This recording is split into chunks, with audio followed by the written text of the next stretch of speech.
I think I had the mic on when I burped just a minute ago. I thought that was going to be off camera, but apparently not. Hey, I'm going to adjust this real quick. What's going on, everybody? Christmas is like a week away. Week and 1 day, right? It's on a Wednesday this week, I think. Wow. I hope you got everything done. Got all your presents bought and all your gifts wrapped. Mine are not all wrapped because they're not all here yet. I've ordered everything, I think. I think everybody's covered. And I've been wrapping stuff as it comes in, but there's stuff I've ordered that hasn't come in yet. And getting a little nervous about some of it. But nonetheless, hey, welcome back to the show. Now, last Friday was Friday the 13th, and I didn't do a show. I haven't been doing shows on Fridays, and I thought, it's Friday the 13th, maybe I should. But then I thought, no, I don't really have anything to talk about. There's nothing really Friday the 13th related to get into. There's nothing new from Friday the 13th that I really need to discuss. And I've covered the movies on several different podcasts. You can go back several incarnations of this show from the days when it was strictly audio to like The Weekend is Dead when I was doing that show and certain things like that. I've talked about all the Friday the 13th movies many times, so I just thought there's no real reason to go over it again, and so I just decided not to do a show. And then guess what comes in the mail on Saturday? My first Christmas gift of the season from Nick Ochoa sends me this. This is the Mezco ONE12 Friday the 13th Part 3 Jason Voorhees. So, well, I didn't have any time to do the show anyway, so I wouldn't have been able to cover this on the episode of the show. So, I mean, at least I didn't fail to do something in that sense. But nonetheless, I do have something here now, so we will talk about this a little bit today as we take a look for it. This is not a toy for children. This is intended for adult collectors only. So take that, Copa. So we will get it. Actually, let's put this back over here. So we'll get into that in a bit. But of course, it is Tuesday, so we're going to talk about new comics coming out today. And there are a handful of comics that are coming out next week. Which I'll probably do a show next week. Probably won't do one on Christmas, but maybe Christmas Eve. Maybe Christmas Eve. Next week, so the comics this week, your local comic book shop, when they get their boxes of comics for this week, they're also going to get all the comics that come out next week. And that's just because the shipping is crazy because of the holidays and whatever. And so there's about 20 books, I believe, coming out next week. There are none from DC, I believe, and a handful of Marvel, and then some indie stuff. So we might talk about that a little bit, but I'll cover those more in detail next week, week of release. There are some things this week, though, to cover, and so let's go ahead and take a look at some of the comics that are coming out this week. Am I at the top? I'm not at the top. Here we go. All right, so Image. Let's see. Family Tree, Farmhand, Hardcore Reloaded, Heart Attack, Middle West. No, Outpost Zero, Pretty Violent. Project Xmas, Top Secret. What is this? And then we got these junk books down at the bottom. But what is this thing? Oh, Mark Millar and Netflix. Sequel to one of the most beloved Millarworld projects since the dawn of time. Huh. Yeah, well, I guess we'll just have to wait and see. What would it be? The most beloved? Because, I mean, the most beloved is probably Kick-Ass and Hit Girl. And Kick-Ass had a series that I think just ended, right? A couple months ago. And Hit Girl has one going on now. I know Super? Was that one with the super criminal guy? So maybe it's something in regards to that. But I don't know. The last Millar World book that I read that I really enjoyed was Space Bandits. That one I can honestly say it really felt like it was Mark Millar trying to tell people how they should really handle female characters. It was smart. They were strong. They were independent. But it made it very clear that there are differences between men and women. And it did a really good job of portraying the characters in a very realistic way, without mocking anybody, without, it wasn't like girls rule, and it wasn't like, girls be subservient to men. It really did a good job of portraying things the way they should be and allowing the story to be female-centric and not look down upon them. It's hard to describe without getting into it, but listen, if you can get the issues of Space Bandits, I would highly recommend that you read that series. And it was also a fun, great story. The criminals on the run, and that kind of thing. So, all right, back to, but it's still, what is this? I don't know. I'll find out later, I guess. All right, so Dark Horse, Count Crowley, no. Vox Machina, no. Invisible Kingdom, I've heard some people say Invisible Kingdom's pretty good. I don't know, maybe I'll try it at some point. American Gods, Skull Digger, and Skeleton Boy. Strayed, Tales from Harrow County. Yeah, Witchfinder. Oh, there's a Witchfinder. All right, IDW, G.I. Joe, Glow, Magic the Gathering, Marvel Action Classics. Oh, there wasn't. I don't remember if it was IDW. If it came out through IDW, if it came out through Marvel, I don't remember. But there was a book last week. It was the Marvel. It was an Iron Man book, and I thought it was the Marvel Action, but it wasn't. It was listed as like Marvel Adventures Iron Man or something like that. Which Marvel Adventures used to be the youth line, but now it's Marvel Action. But apparently they were using that just. It's like a prequel to the upcoming Avengers video game. And it was centered around Iron Man, and it was set in that video game universe. So similar to what they've done with Spider-Man, with the PlayStation 4 game, and that universe, they were doing that for the upcoming Avengers game with Iron Man. So I was mistaken. It was a book in that gamerverse. So there you go. I will definitely come clean about that. All right. Let's see. Marvel Action Spider-Man, Mountainhead, Narcos, Read Only Memories. Ooh, Star Trek Motion Picture Facsimile Edition. It's expensive. It's a $5.99 facsimile. And here's the thing, though. They sent out a review PDF. We always get review PDFs from a lot of these companies. Years ago, they actually used to send out paper copies, and that was nice. You actually had real comics that you could read and add to your collection. But now they send out PDFs, and they sent out a PDF for this. And I don't know if I can really show it on camera or how much I'm able to show. I'll just, I don't know. Yeah, I probably shouldn't, because it's all watermarked. It says do not distribute, review purposes only, whatever. So, but basically it's a reprint of the comic book adaptation from Marvel. But they say facsimile edition, but it's not a facsimile edition. So it reprints the... Okay, so first of all, the cover. You got the cover, and that's good. You open it up, and there's some promotional photos. Then you have the title page, which has another promotional photo. It says December 1979, and it talks about, the motion picture, the phenomenon, touching base with reality, Star Trek motion picture glossary. And then you get an ad for the new Marvel Action Comics from IDW. So it's not a facsimile edition. Then you go to the inside, and of course they've covered up everything that said Marvel. They put a whole new section at the bottom, including the thing for IDW. But it's not like wherever it said Marvel, they just put IDW. There's a thing saying, Facebook, Twitter, YouTube, Tumblr, Instagram.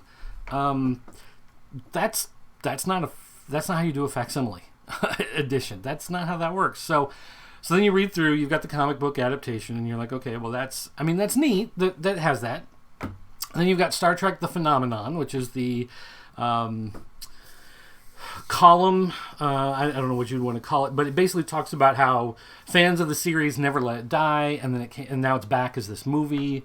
It was going to be this TV show, Phase 2.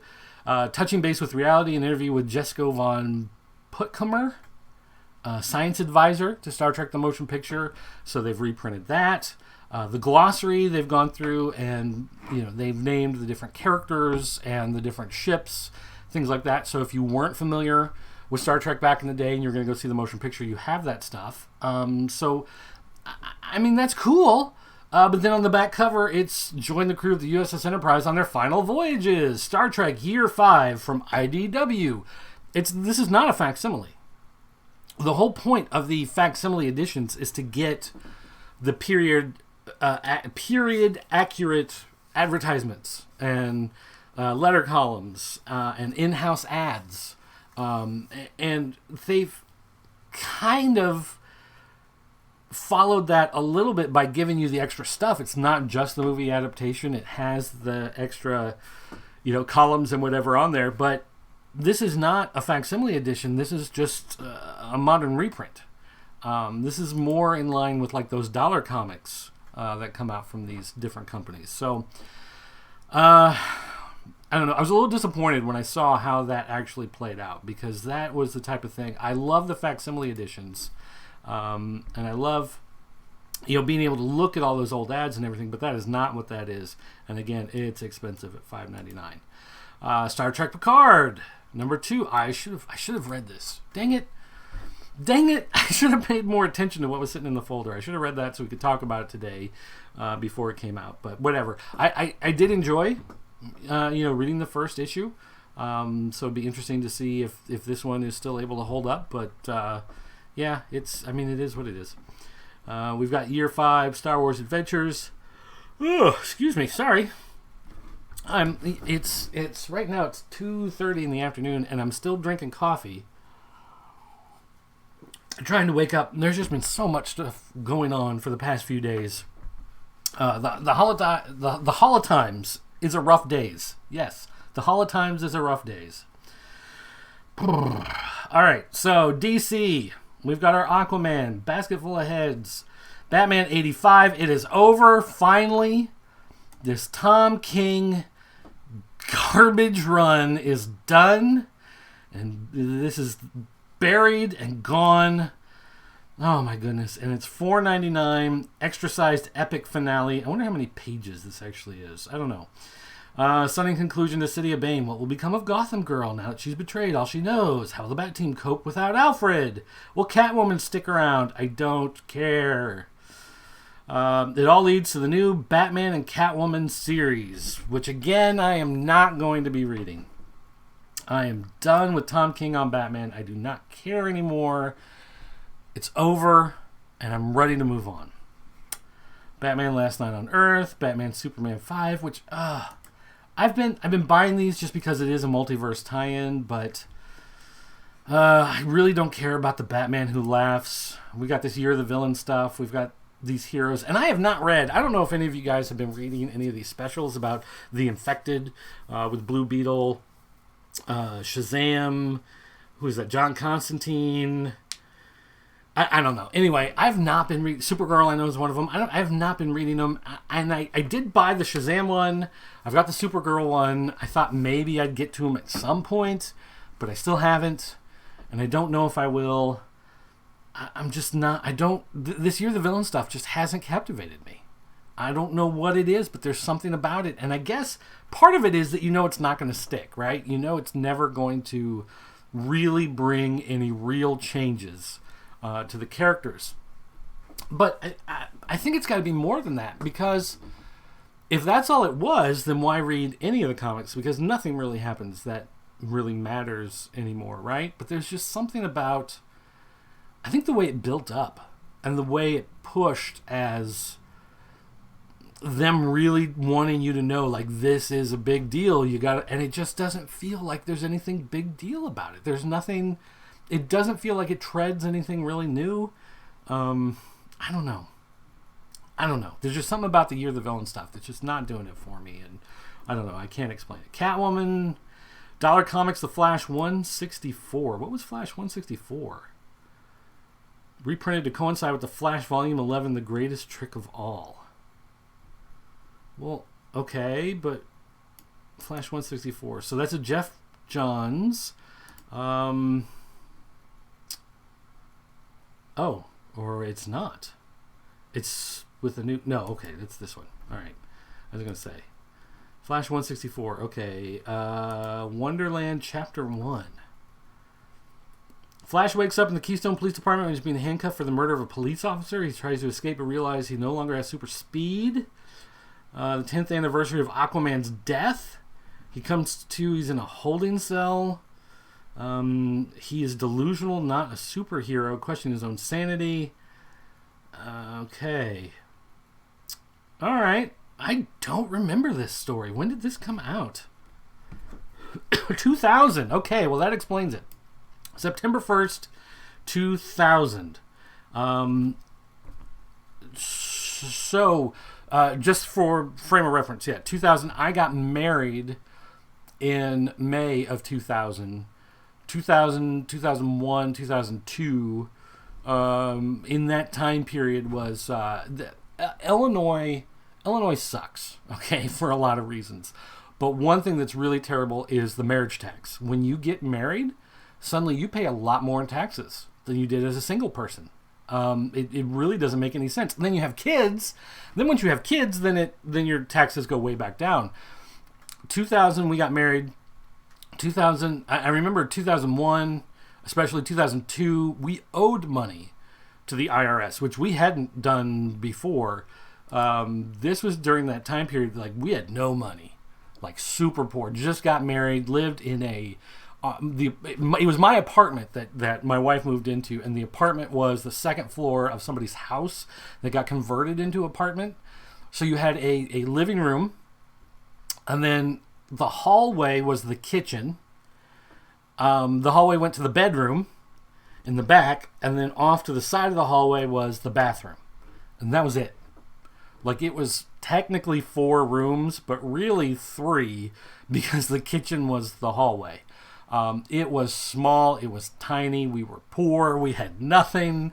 So that's when this book came out. So I may pick this up just because I'd never read the story when it came out. I never went back to it. I don't know. Maybe I probably won't buy the trade. I mean, let's just be fair there. I won't. If I go to read, I may go on Comixology and buy the rest of the issues that make up that story, but I'll probably try out that. Okay, Doomsday Clock, finally. Doomsday Clock is finally ending. But here's the problem. I don't know. DC is pushing in 2020 for what they're calling the 5G initiative. And 5G, it means 5 generations. And it's basically streamlining the entire history of the DC universe, similar to what happened after the original Crisis on Infinite Earths. If anybody remembers that time period, or you've ever gone back and read those books, DC is going to... I don't know if they're going to get rid of the multiverse, but they're at least going to streamline things so that the Silver Age, or Golden Age JSA characters... the ones that have been appearing in Doomsday Clock, Johnny Thunder and Captain Midnight and Dr. Fate and all of those people, they will come back into the regular universe canon as having been heroes in the 40s and 50s. Superman will actually be an older character. He will be someone who was a superhero back in those times. Then when the 50s came, the Red Scare... the registration of superheroes, all that kind of stuff that DC has in their history in the past. Then the characters disbanded. They all went away. Superman stopped being a superhero, or at least he stopped being public about it. And that's going to be part of 5G. And then Batman comes along later. The 70s superheroes kind of start up again. The idea is the characters that we know, Flash, I can't even think, Wally West Flash, Bruce Wayne, being Batman would have been Batman in the 70s. So in the 90s, when we get Wally West Flash, that's when we get... I don't know if we're going to get like Dick Grayson as Batman. I'm not sure if they're just going to have Batman be older at that point in the 80s. Hal Jordan as Green Lantern will be in the 80s. And all of that stuff. Or 90s, 80s, 90s, somewhere in there. But then the idea is now in modern time, 2020, there's going to be new superheroes. So you're going to have new, younger people taking on the roles in the modern day of the DC Universe. And the problem is, though, it hasn't been very clear how all of this is going to play out as far as what you're going to read as a comic. Are they going to do Bruce Wayne comics set in like the 70s and 80s? Or is he just going to be an old man in the new modern ones? How long is this going to last? Is this going to spiral out of Doomsday Clock? Is Doomsday Clock leading up to this happening? Or is this the type of thing where, it's just going to last for a year, kind of like what they did with Secret Wars in the Marvel Universe a couple years ago, and then everything kind of snaps back, kind of a Flashpoint deal with that again? Like, I don't know. All I know is the whole point of the multiverse and the whole point of playing with the timeline and doing the crisis and all that stuff is so that every so often you can refresh your characters, so that you can have Bruce Wayne still be Batman in 2020, and it works, and it makes sense, and it makes just as much sense as Batman being Batman in 1984, in 1972, in 1963, in 1957, because you can refresh the timeline by doing this crisis and just snap everything into place in the modern era. I don't like the idea of replacing these characters, and the argument that's usually made is DC did this in the 60s, right? This is where the DC characters came from, because you had a Green Lantern and a Flash and a Blue Beetle. Well, that was Charlton, but you had classic versions of these characters in the Golden Age, and they reinvented them in the Bronze Age. You had a new Flash, you had a new Green Lantern. Suddenly you had a younger Batman. You had a younger Superman. But the counter argument to that is that those characters ended up coming back. I mean, it was only a few years after they started to make these changes that they started doing this Justice Society, Justice League, interdimensional crossover stuff, which led to the idea of the multiverse, and led to the idea of these characters. They're still alive, they're still active, they're just in a different time, in a different universe. If DC is going to use Doomsday Clock as a way to push for new, younger characters, they have to understand that there's going to be a pushback to bring back those original characters, because that's always kind of been the way in the DC universe. If you remember when they tried to get rid of Hal Jordan and bring a new Green Lantern with Kyle, I want to say Kyle Reese, but that's Terminator, Kyle Rayner. It didn't last. It went 4 years, really, until they redeemed Hal Jordan, and then it was a couple more years, and he was back to being Green Lantern, and now Kyle Rayner, he became the Ion, and then he disappeared. Like, I don't even know where he's at anymore in continuity. So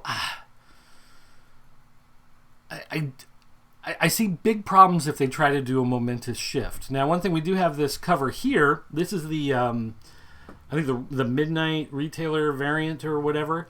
And here you see Superman defeating Captain...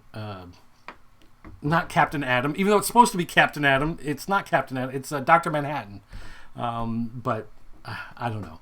I'm wary about this. But I will say I did make a bet with Agent 70 on the Comic Book Chronicles. He said there's no way no way Doomsday Clock is going to be finishing in 2019. And so I took him up on the bet. And so we bet a gentleman's bet of $1 And so, assuming I go to the comic book store tonight to sort through the stuff for this week, and assuming that it's there, he owes me $1, which I will gladly take by PayPal. All right, we've got Flash Forward, which I'm still torn on this.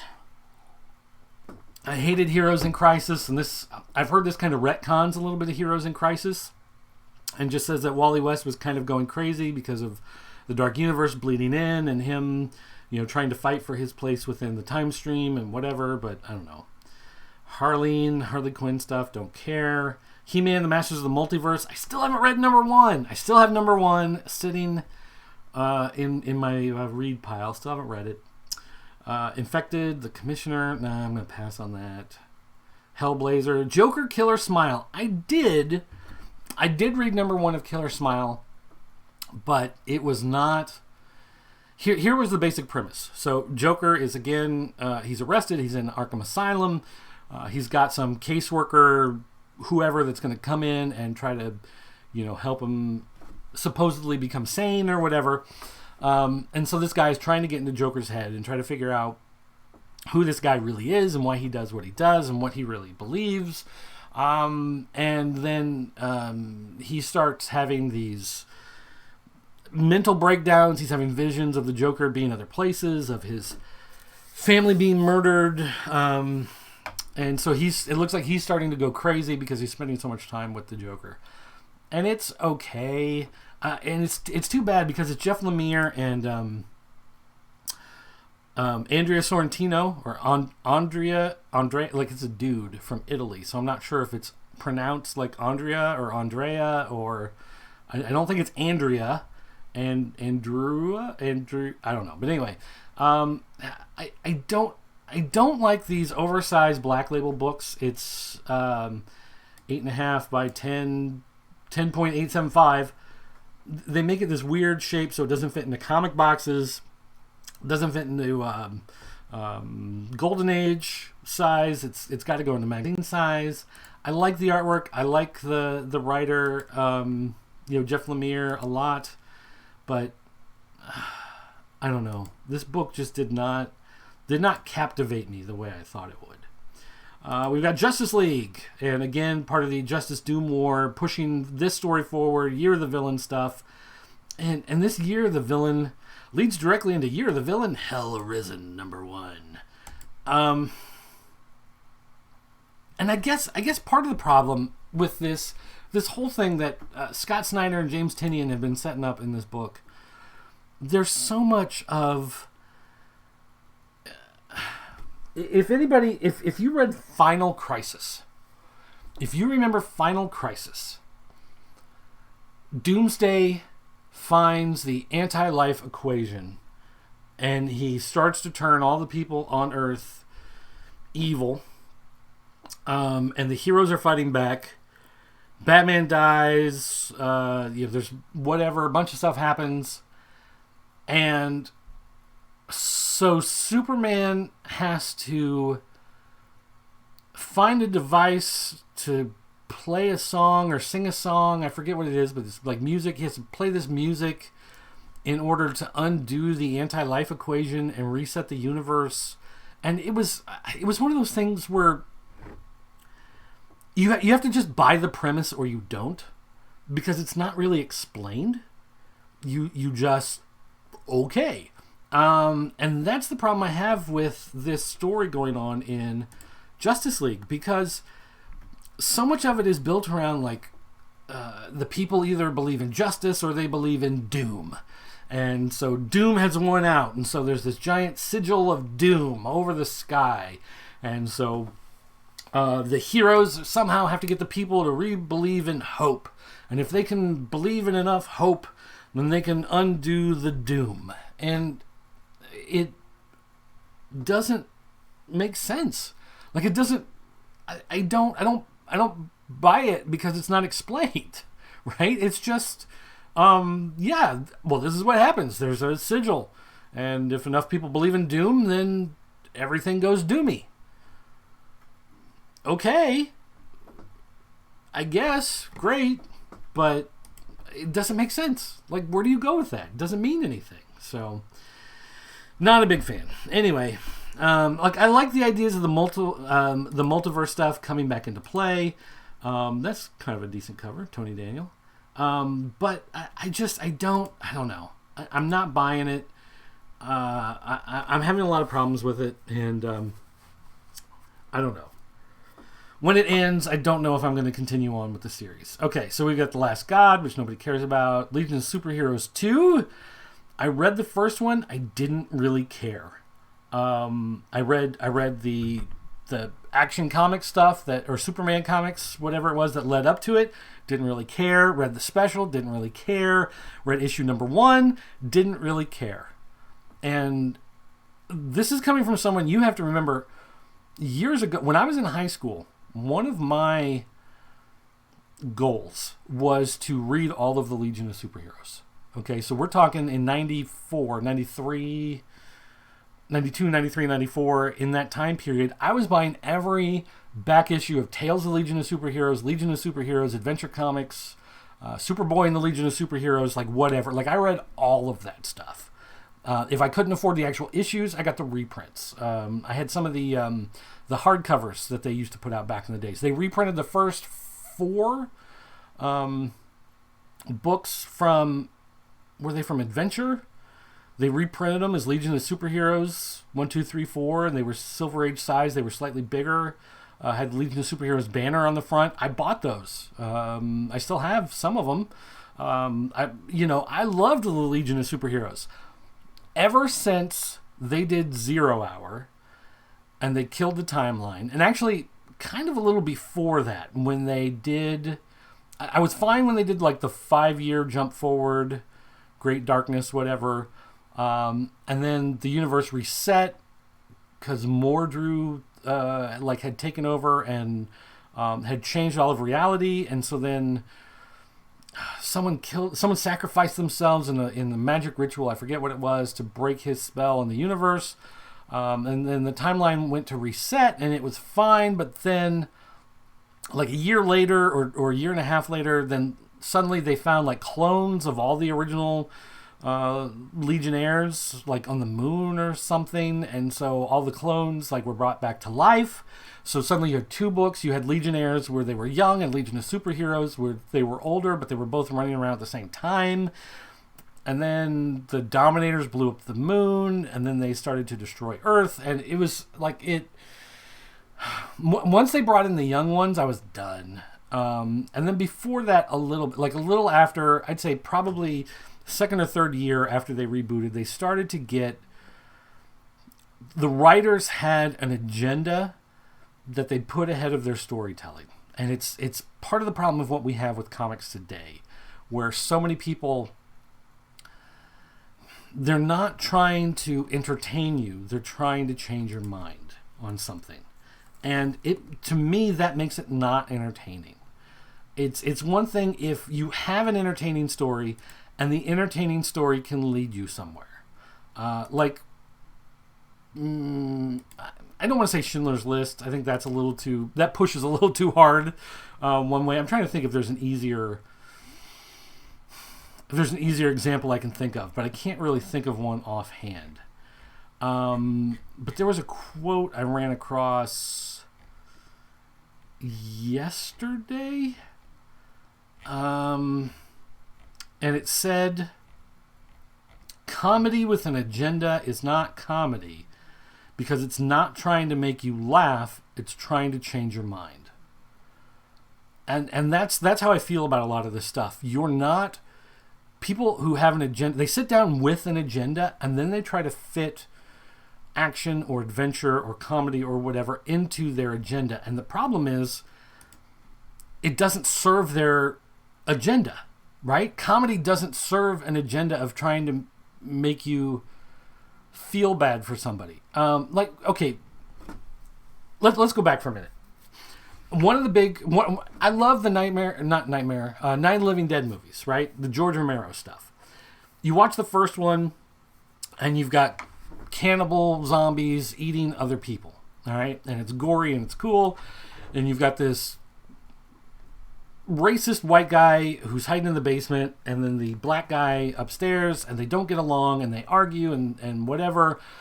And so there's like some racial tension thrown in there, but the racial tension is not the focus. It's something that's happening because the focus is cannibal zombies are trying to eat everybody. You get to Dawn of the Dead, and you have, the shopping mall. The idea of the zombies walking through the mall. They look just like regular people that are trapped in the consumerism, whatever. And you can throw that in there, and that's a part of the story. But the story is the group of people are trying to survive zombies. Then you get to Day of the Dead. And Day of the Dead tries a little too hard to push the government control. The military is bad. People with guns can't be trusted. The only way that humanity is ever going to survive is by going to an island and making babies and whatever. And it tries too hard, and the movie doesn't work as well as the others because the focus was not entirely on these are the people trying to survive the zombie apocalypse. It becomes this message, and the message pushes harder. Then you get into Land of the Dead and Diary of the Dead and Village of the Dead and all the stuff that he made, in the last 15 years before he died. And they're terrible. They're not, like, I liked at the time, you had the remake of Dawn of the Dead, which was that, I don't remember, was that Snyder or Michael Bay? I forget who it was, but running zombies, always hate running zombies. So we had a slow walking zombie movie in Land of the Dead, and I was like, great, I like that better. But when you go back and rewatch it and really look at it, it's not a good film because, again, it tries too hard. These are the haves, these are the have-nots, these are the rich, these are the poor, and the zombies are just kind of there in the background. And it's the problem I have with The Walking Dead for a long time, the comic and the TV show, where it's just like the zombies that appear are just more of a nuisance that have to be dealt with sometimes, as opposed to being the focus of the show. And that was the problem I had with the Legion of Super. This is a long aside. Like, I've gotten way off track here with what we were talking about, but that was a problem I have, and that's a problem I have with a lot of the comics today. That really is the problem, because when you're setting out to serve an agenda and then trying to make the medium fit that agenda, you've given up on the entertainment aspect. It's not entertaining anymore. You're trying to serve an agenda, and you're hoping it's entertaining enough that people pay attention. Be entertaining. Just be entertaining. And if you're someone who doesn't want to see slavery or oppression or violence, then that will come through in your entertainment. But that doesn't mean that the entertainment has to be the focus on that, because once it's the focus, then it loses the entertainment. And you can go back and you can look at all kinds of stuff throughout history, of the history of television and movies, where somebody, they definitely felt one way or another about something, but it wasn't the focus of the entertainment they were producing. It just found its way in here and there. Someone would say something, someone would act a different way. And so you had the ability to make inroads with people and to talk to people and to discuss things. Like, I'm not trying to be offensive. This is the way people talk. But it becomes offensive because people choose to be offended by it. That kind of stuff. It's like, just let the entertainment be entertainment, and then hope that some of the personality leaks through, right? Because that's how you're going to open dialogue with people and change things. All right, but I digress. Legion of Superheroes, not excited. Lola Woods, I have no idea what that... Oh, that's a Joe Hill, yeah. Metal Men, no. Nightwing, no. Scooby-Doo, no. Shazam. This book is so late. I can't care about it anymore. It's just taking so long. New Suicide Squad, #1, not interested. Superman slashes the Klan. That's, again, trying too hard. Superman's pal Jimmy Olsen, Teen Titans, Wonder Woman Dead Earth. Oh yeah. This is an oversized Black Label. This is their Black Label one. Again, I wish Black Label wasn't doing that size. I would like it so much more. We got Wonder Woman Giant. We got Year of the Villain. Oh, here's that special spinning out of Justice League. Who can stand against the Batman who laughs? Who cares? But at least it says the finale begins here, so maybe we don't have much more to worry about with that stuff. All right, so jumping over to Marvel Comics, we got 2099 Omega. So I don't know if this is actually the end of the run of Omega of 2099 books, or if something's going to continue. I don't know.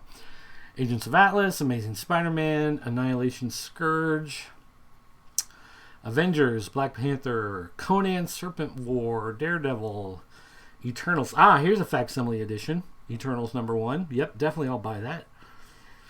Eternal Secret of the Marvel Universe. Meh. Excalibur, Fallen Angels, Future Foundation, Ghost Spider. Oh, wait. Fallen Excalibur. That's right. This is the week Marvel is releasing, I think, all the X-Men books. Right? So we've got Excalibur, Fallen Angels. There's a Marauders. Yep, there's Marauders. Then we go, do we jump down to, there's X-Force. Oh, but not X-Men. Okay. So we're getting all the X-Men books except X-Men are coming out this week. So those of you that read those books, be prepared to pay out the butt for all of those books. Future Foundation. Hey, Philip. Yeah. Are you still reading Future Foundation? I read the first issue. You read the first several. Oh, yeah, you're right. Do you want to keep reading it? Sure. Okay. All right. So that is one that my son will still be getting, is Future Foundation. So there's that. Let's see here. Oh, there's Ghost Spider. I believe he reads that one too. Then we got Guardians of the Galaxy. Gwenpool. Gwenpool Strikes Back #5. He likes Gwenpool a lot, although he says this series isn't nearly as good as the other ones. But there's that. We've got Invaders, King Thor. There's the Marauders. Marvel Tales Annihilation, which reprints some of the old Annihilation tie-in stuff. Including Daredevil 105. What is 105? I'll have to see that. Moondragon? I don't know. All right, so anyway, so there's that. There's New Mutants. Okay, that's another X-Men book. We got Revenge of the Cosmic Ghost Rider, which, who's writing this? Dennis Hopeless and Donny Cates. Yeah, pass. Like, I really liked the stuff with Thanos and Cosmic Ghost Rider and all that stuff early on, but it's gone on way too long, and they've done way too much with this stuff. Let's see. Runaways, Scream, Curse of Carnage, Spider-Man. Ooh, the J.J. Abrams Spider-Man. Now, I do like this one. I've liked this series quite a bit, so I'm looking forward to that. That's been enjoyable. We've got Spider-Man Velocity. This is the gamer universe we were talking about, Gamerverse there. So this is set in the PlayStation 4 game. Star Wars Empire Ascendant. Destined for Hoth. Oh, so this is right after Star Wars, before we get into Empire Strikes Back. This is to fill the time in between, and Dr. Aphra is getting thrown into the mix. So I wonder if she's going to appear in the movie in a flashback now that she's in the comics. We got the Rise of Kylo Ren. Tony Stark Iron Man, which has not been any good. And then we got a bunch of True Believers here. There we go. Annihilation, Odin Power. Reprinting Thor. Oh, that's Walt. That looks like Walt Simonson artwork. Is that Walt Simonson artwork? I'm definitely going to buy that. Ooh, look at this. Look at this. The Super Adaptoid from Tales from Suspense. Yes, I will definitely buy that one. Looking forward to that one. This old Thor. Super Skrull. See, this is the stuff I get much more excited about. And then X-Force. So the bulk of my books this week, it looks like, are going to be these Marvel dollar reprints. They'll get much more excited about. Okay. Dynamite. Black Terror, Chastity, nothing. Death Defying Devil, nope. Red Sonja, Vampirella, nope. Vampirella, nope. Okay. Then we get to Boom Studios. We got Angel. We got Firefly. We got Folklords. Heartbeat. Dark Crystal. Claws. Lumberjanes. Mighty Morphin Power Rangers, and Once and Future. So again, don't care about any of those. Angela Delamort, Archie Digest, Belladonna, and a bunch of blacked out covers, which you can see why they don't want to give you those covers on here. Ton of those, nothing. Blade Runner, Bloodshot, no. Cosmo. Now this is interesting. Cosmo, the guys who Ian Flynn and Tracy Yardley, they did the Sonic comics. My son loved the Sonic comics. Then when Archie lost the Sonic license, basically, I don't know if they gave it up, they stopped paying for it, whatever the deal was. Cosmo became the book that Ian Flynn and Tracy Yardley did to fill the time in between. They wanted to have some sort of story. They wanted to work together, keep doing comics. And then IDW got the rights. Is it IDW or is it Boom? No, it's IDW, right? They got the rights to do Sonic, and so they started working over there, but then they've brought back Cosmo. So again, this is one my kids like because, of course, they like the Sonic stuff. So they like Cosmo, and it seems to be a pretty good book for all ages. Cult Classic. I have loved Cult Classic. This has been a lot of fun. Cult Classic Creature Feature. There was another Cult Classic a year or two ago, which I didn't know existed, so I'm going to have to see if I can find that. But Creature Feature has been super fun. Totally 50s monster movie in an 80s setting feel. If you think of, like, say, the remake of The Thing that they did in the 80s, that was a lot of fun and really good. Or movies like The Gate. Or, man, I can't even remember. Ghoulies, maybe. Some of that type of stuff. That's what this is. Super fun. Super good time with that one. Deadly 10 presents Sorority Babes. Somehow I did not know this was a book. Charles Band. Should have known. Full Moon Entertainment. There we go. Whoops, sorry. We got a Doctor Who.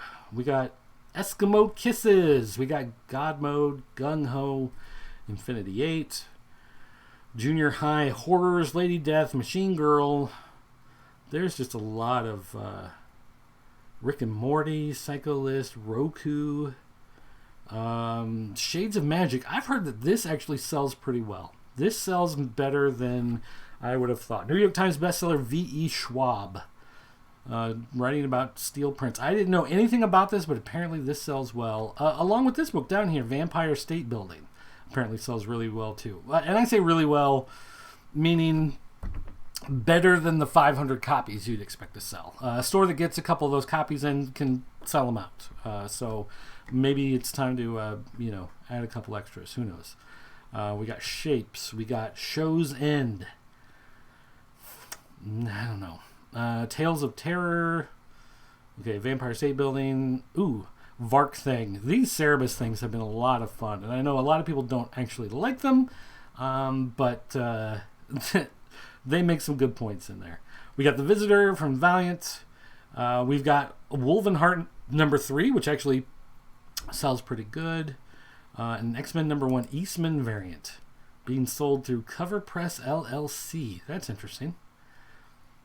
Clover Press. All right. So they got the rights to do their own variant. So, all right. So that's comics coming out this week, and we had a lot of asides. A lot of asides there, talking about a lot of history of random stuff. So sorry about that. For those of you that just wanted to get through it quickly, at least next week will be quickly because there's not a lot of books. But I'm not going to do a full review, whatever, this Jason, but we're going to open this up and we're going to take a look at it. And there's, I see, a little piece of plastic to keep it covered and keep it in good condition. And then this plastic on the box has twisted around here, it looks like. Got scraped up a little bit. So this slipcase cover, we've got Friday the 13th Part 3 on the sides. And then on the back, it shows you all the neat stuff that's in there and some promo shots of how it looks. Now, I have to say, normally the ONE12 collective stuff, I don't generally go for. I like the smaller size figures. They're easier to display and to store and whatever. And these also have the cloth clothing, which to me makes it feel more like a doll than an action figure. But, I mean, it's... I love Friday the 13th. I love Jason stuff. And I love, this is one of those that has extra heads, extra hands, extra accessories. And I like that. I like being able to customize how it's displayed, how it looks. Although, does this, I think this has a figure stand in it. So that definitely helps. Product care guidelines. With any high-end collectible, care and consideration should be exercised when handling. These are not toys, not meant for children.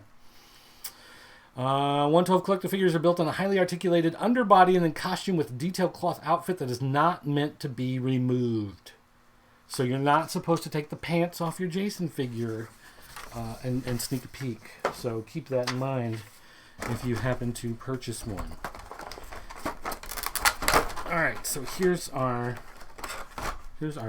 top plastic and our little piece of protective film. And it feels like there is a second plastic tray underneath the first one here. I don't know what this is. Although, do not eat the silica gel. Keep that in mind. Oh, we've got a bunch more accessories. Oh, and there's the stand. Okay, so there behind the figure, there's a round Friday the 13th, and it shows what looks like the shower curtain with the knife coming through in 3D. And that's, you can see a round shape on here. This is sitting right underneath. And here they've got an arm to put in so you can pose the figure and it holds it up. And then we've got some extra weapons. We've got the harpoon gun. We've got a wrench. We've got a knife. We've got a butcher knife. We've got a fireplace poker. And then this looks like a plastic bag, actually. Looks like...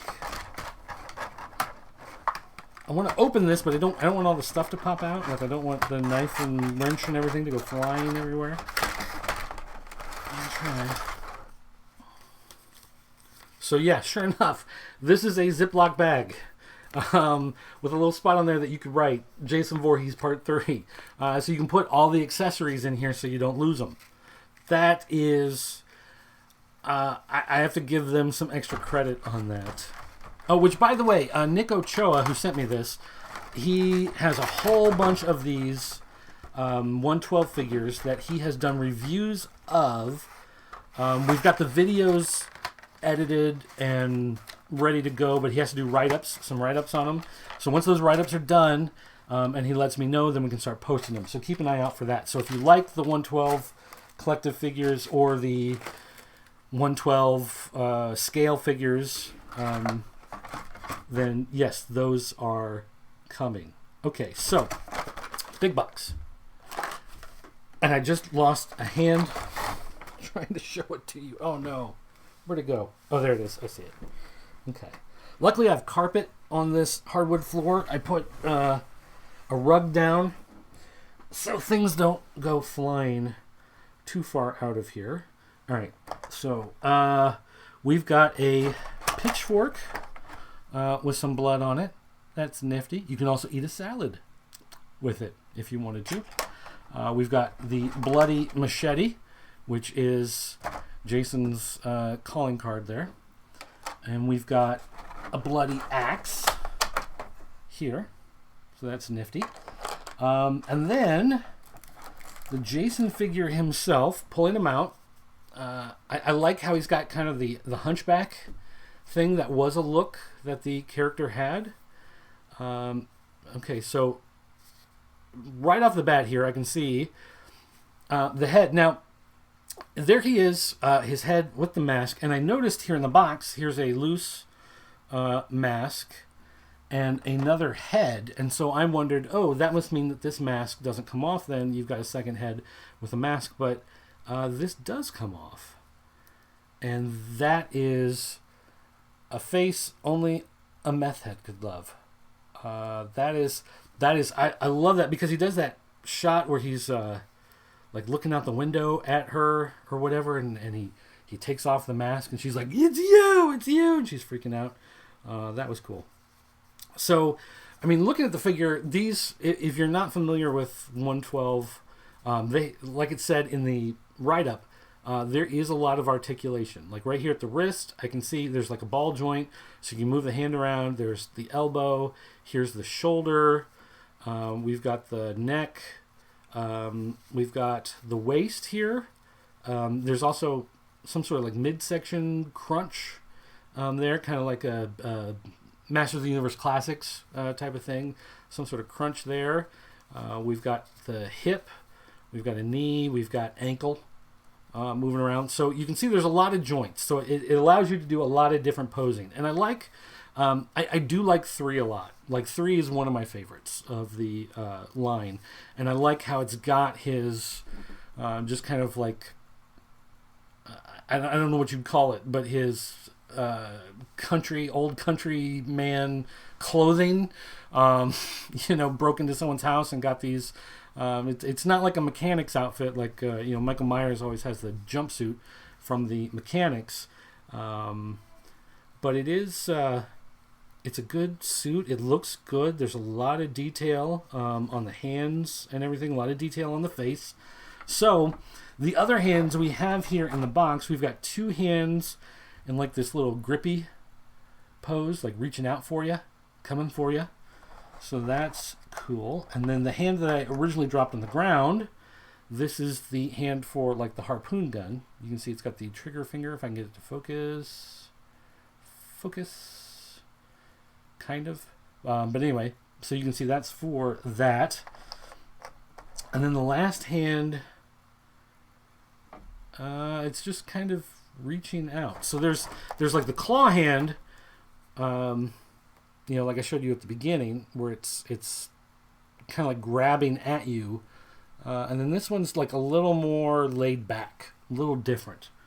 That's, I guess, more of a relaxed pose. Whereas the hands that are actually on him are both kind of like the G.I. Joe Kung Fu grip that you can see there. So this head, this other head that's in here is actually, it's behind this piece of plastic.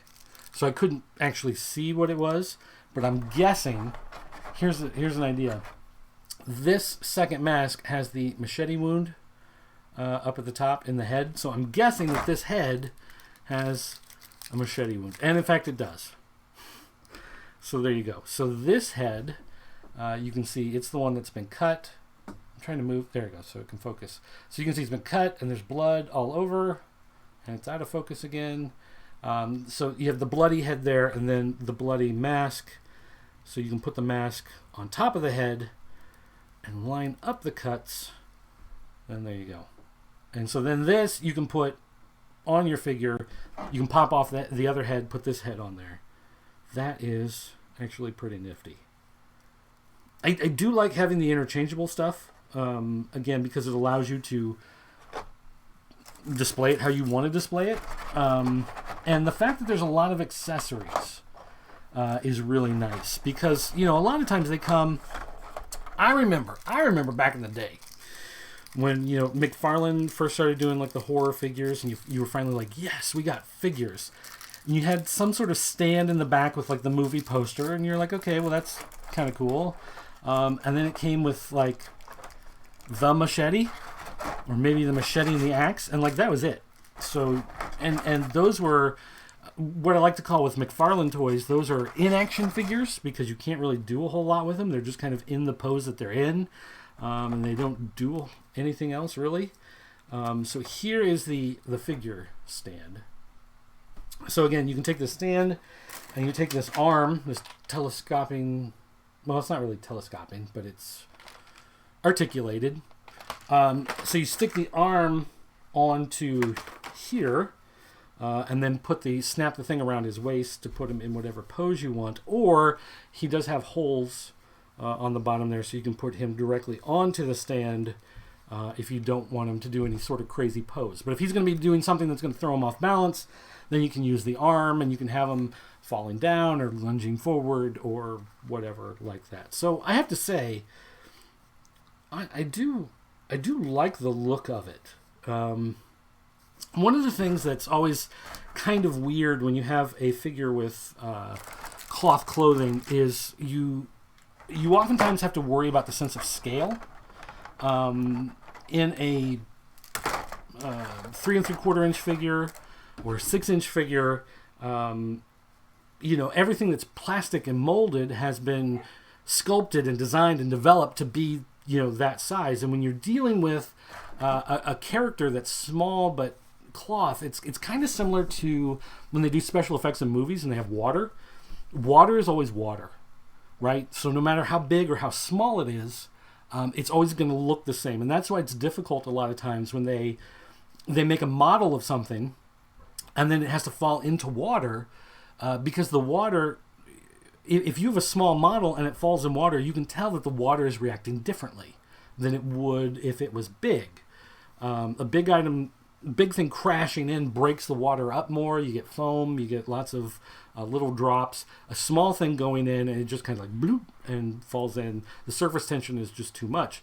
Cloth, similarly, it's difficult when you're doing a small character with some sort of cloth. Seams are always going to stand out because you can only get thread so thin and then it just doesn't hold anymore. Then it breaks. And so when you're dealing with a character with cloth clothing, you have to worry about the seams. You also have to worry about things like the collar, because collars a lot of times they get curled up and whatever. There has to be some sort of fluidity to the motion of it. And when you do them tiny, a lot of times they stick out because there's no real weight to them. There's the weave is not small enough in order to give it that same feel. So it feels like what they've done here, when you feel around the collar, it's almost like,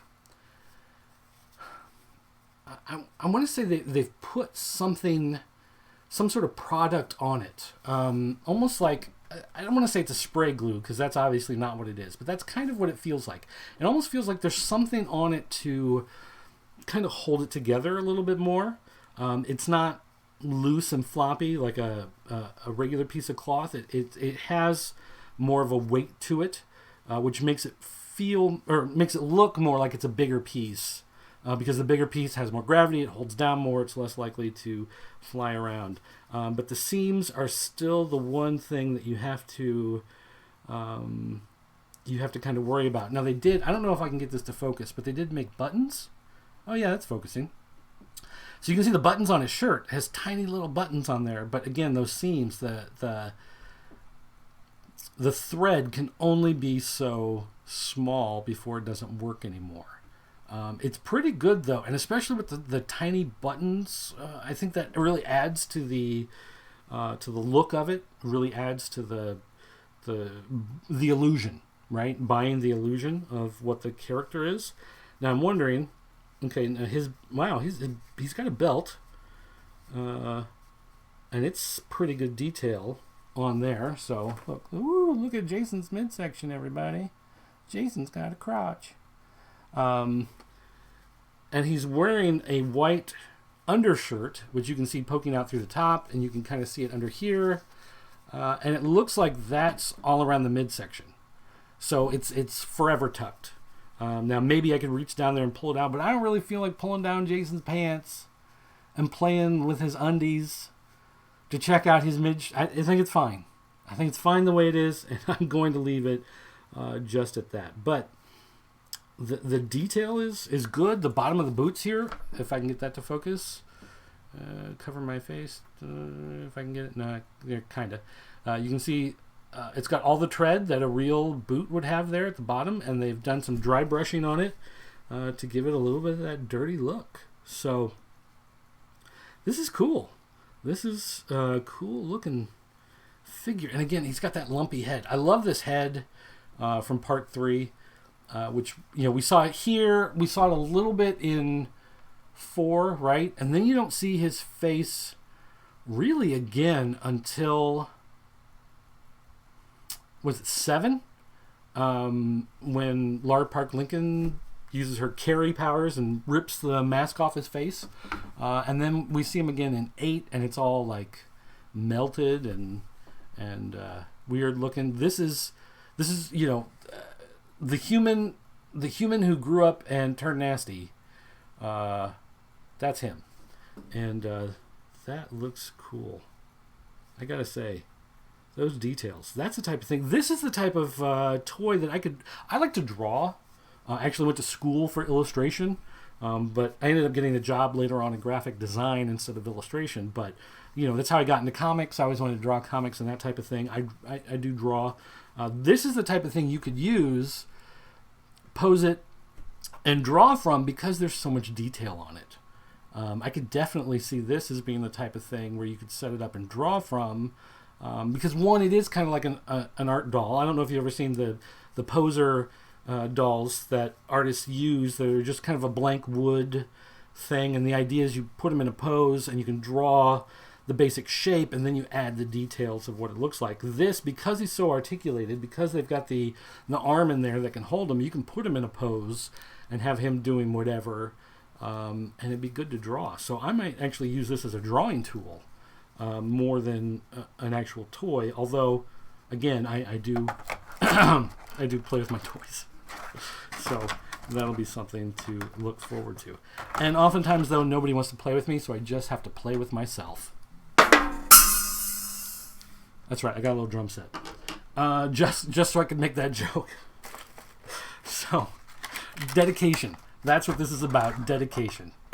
All right, this is really cool, Nick. Enrique, thank you. This is the type of thing I'm gonna do more with it later. I'm gonna kind of put it all away just for right now, but later on I'm gonna pull this out and play with some of these hands and these weapons and get them in some different poses. I do have some of the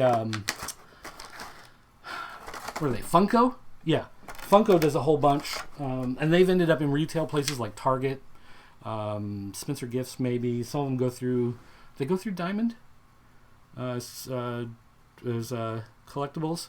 So I do have some of those figures, and those are good. And again, those are all plastic. But they do have the takeaways that you always have with the plastic ones, where of course the arm is fully molded, and when you hold it like this, it looks fine. But then as soon as you move the arm, it's like the piece of cloth has to break, and you've got the smooth thing. So I do have some of those. Not as good to draw from as something like, say, this, because of the detail in the cloth. I will admit, it does make it better for that kind of thing, even though it does feel like it's a doll. And I always give people a hard time about that. Duvall from That New Toy Smell, he always collected the ONE12 figures, and we always made fun of him for the dolly clothes. All right. Oh no! Do I want to exit? No, sorry. Hopefully that didn't glitch. When I set the figure down, I hit a button on the keyboard, and the computer started to freak out, thinking I was trying to shut this down in the middle, and I am not. Okay, so the show's been 1 hour and 8 minutes, so it's probably a good time to wrap up. But that's going to do it. That's comics this week, and that's a look at my first Christmas gift of the season. Well, actually, that's not true, is it? Because I got some mugs the other day, which are downstairs in the dishwasher. I haven't even shown those off. So anyway, nonetheless, though, thank you, Nick Ochoa. That is awesome, and I will definitely be playing with that later. Everyone else, thank you for tuning in. Again, let me know what it is. If there's any other topics you want me to talk about, if you want to talk about the new Ghostbusters, whatever going on. Generally, the idea, if you're new to the show, you haven't watched this before, I want to talk about the stuff that you guys want to talk about. So you got to leave comments or call our 24-hour voicemail line, area code 217-953-4025, and you can leave a voicemail message 24 hours a day, 7 days a week. Or you can send me an email, dirt@popculturenetwork.com or dirt@thepopc.net. Or you can leave it here on YouTube or on, if you're listening to this podcast on iTunes, I have not been to iTunes in years, so I don't know. If people have been leaving comments on iTunes, sorry, I haven't seen them. But for those of you listening on iTunes or through Podbean, I want to thank you for listening. Don't forget to go to thepopc.net or popculturenetwork.com. It's the same website. We just got two different names. Make it easy to get to. But you can always go there and leave comments, or in the official Facebook group, you can go there, or wherever you feel like it. I want to talk about the stuff that you want to talk about, and so then that way you can tell me I'm wrong and I don't know anything, because that's always a good time. So I'm not going to ask you to like. I'm not going to ask you to subscribe. I'm not going to ask you to hit that bell. I'm not going to ask you to come to my Patreon, which I don't even have. I'm not going to ask you to share this video. All I want you to do is to remember this one thing. You're watching the best looking guy on the internet.